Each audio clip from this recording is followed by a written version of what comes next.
दोस्तों एक बार फिर से आपका स्वागत है उत्तर प्रदेश न्यूज अपडेट में। तो आइए बात करते हैं आज दिन भर और शाम तक की तमाम बड़ी खबरों के बारे में। आपको बताएंगे सभी खबरें एक एक करके एकदम विस्तार से। लेकिन उससे पहले आप यूपी के किस जिले से न्यूज देख रहे हैं हमें कमेंट बॉक्स में अभी बताएं। साथ ही सभी खबरों से अपडेट रहने के लिए वीडियो को लाइक जरूर कर दें और खबरों को एकदम आखिर तक जरूर देखें। दोस्तों आज का लाइक टारगेट 1000 आशा करते हैं आप इसे पूरा जरूर करेंगे। तो चलिए फिर फटाफट से लाइक करते हुए जान लेते हैं यूपी की 25 बड़ी खबरों को। उत्तर प्रदेश विधानसभा चुनाव के पहले चरण में गुरुवार को 11 जिलों की 58 विधानसभा सीटों पर 60.17% मतदान हुआ। कोविड प्रोटोकॉल के कारण 1 घंटे के विस्तार के बाद शाम 6 बजे मतदान बंद हुआ। कुछ स्थानों पर ईवीएम में मामूली तकनीकी खराबी के साथ शांतिपूर्ण ढंग से संपन्न हुआ। चुनाव आयोग के वोटर टर्नआउट ऐप के मुताबिक पश्चिमी उत्तर प्रदेश के 11 जिलों की 58 सीटों पर 61.63% मतदान हुआ है। उत्तर प्रदेश में विधानसभा चुनाव के पहले चरण में 73 महिलाओं सहित 627 उम्मीदवारों का भाग्य ईवीएम में कैद हो गया है। 11 जिलों के 58 विधानसभा सीटों पर कुल 2.27 करोड़ मतदाताओं ने अपने मताधिकार का प्रयोग किया। उत्तर प्रदेश कैराना में बिना नंबर वाली एक गाड़ी से ईवीएम मिलने पर सनसनी मच गई। बता दें इसको लेकर सपा प्रत्याशी नाहिद हसन की बहन इकरा हसन ने अपना विरोध जताया। बता दें कि कैराना में 10 फरवरी को पहले चरण के अंतर्गत मतदान हुआ था। गौरतलब है कि नाहिद हसन अभी जेल में है और उनकी गैर मौजूदगी में इकरा हसन उनका चुनाव अभियान संभाल रही है। और इसी बीच बता दें कि गाड़ी में मिले लावारिस ईवीएम पर कैराना निर्वाचन क्षेत्र के जोनल मजिस्ट्रेट का स्वीकार चिपका हुआ था। बता दें कि यह गाड़ी शामली पानीपत हाईवे पर सपा कार्यकर्ताओं को मिली। इस ईवीएम को जिला मजिस्ट्रेट के सामने खोला गया, जिसके बाद उन्होंने स्वीकारा कि यह चुनाव सुरक्षा प्रोटोकॉल का उल्लंघन था।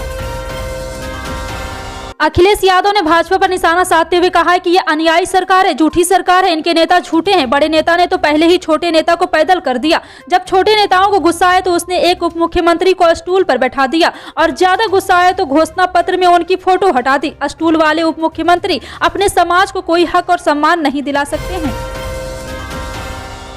उत्तर प्रदेश के 11 जिलों के 58 विधानसभा क्षेत्रों में गुरुवार को हुए पहले चरण के मतदान में 60% से अधिक मतदान हुआ। कोविड-19 प्रोटोकॉल के कारण 1 घंटे के विस्तार के बाद शाम 6 बजे मतदान बंद हुआ।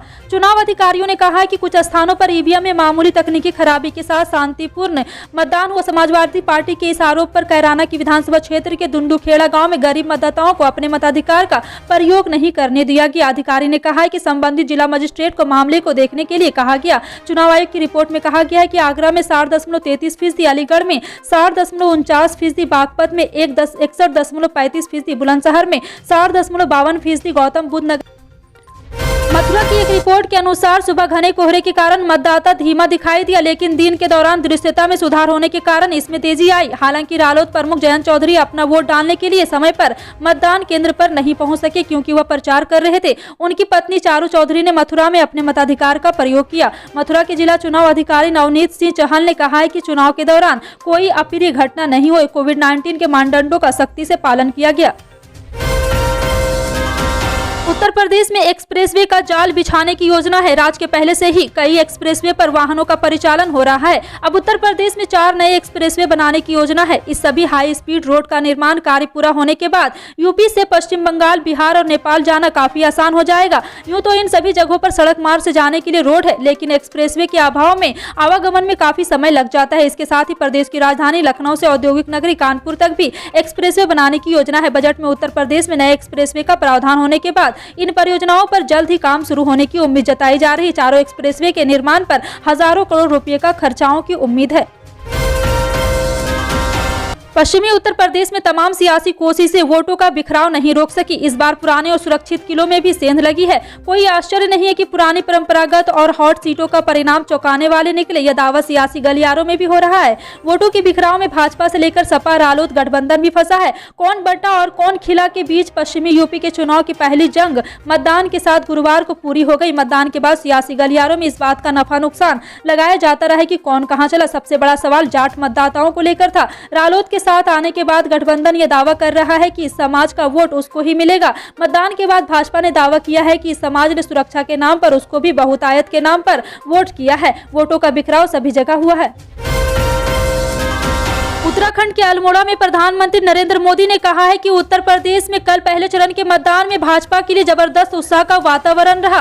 भाजपा पुराने सारे रिकॉर्ड तोड़कर वहां जीतने वाली है। बता दें कि उत्तराखंड में पीएम मोदी ने कांग्रेस पर जमकर निशाना साधा है। पीएम मोदी ने कहा है कि कांग्रेस भी एक ऐसी सरकार है जहां पर 14 फरवरी को मार्च में 2022 स्थगित कर दी थी।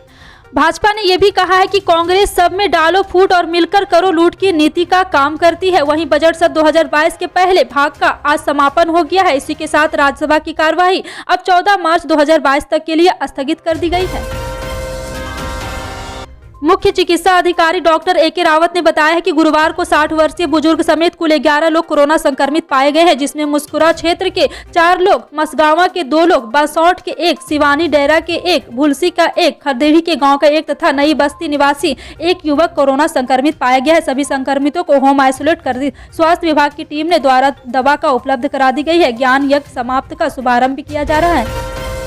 उत्तर प्रदेश विधानसभा चुनाव का बिगुल बज चुका है। पहले चरण के लिए वोटिंग होने के बाद अब मुरादाबाद जनपद में दूसरे चरण में मतदान होना है। इसी कड़ी में सभी प्रत्याशियों के समर्थन में पार्टियों के स्टार प्रचारक जनता के बीच जाकर जनसंपर्क करने का काम कर रहे हैं। इस सब के बीच मुरादाबाद में बिना परसिमन के रोड शो करने के मामले में कांग्रेस महासचिव प्रियंका गांधी और कांग्रेस प्रत्याशी के ऊपर कार्रवाई की तलवार लटक गई है। हालांकि मुरादाबाद नगर व देहात विधानसभा से प्रत्याशियों के समर्थन में जनसंपर्क की अनुमति प्रत्याशियों द्वारा लगाई गई थी।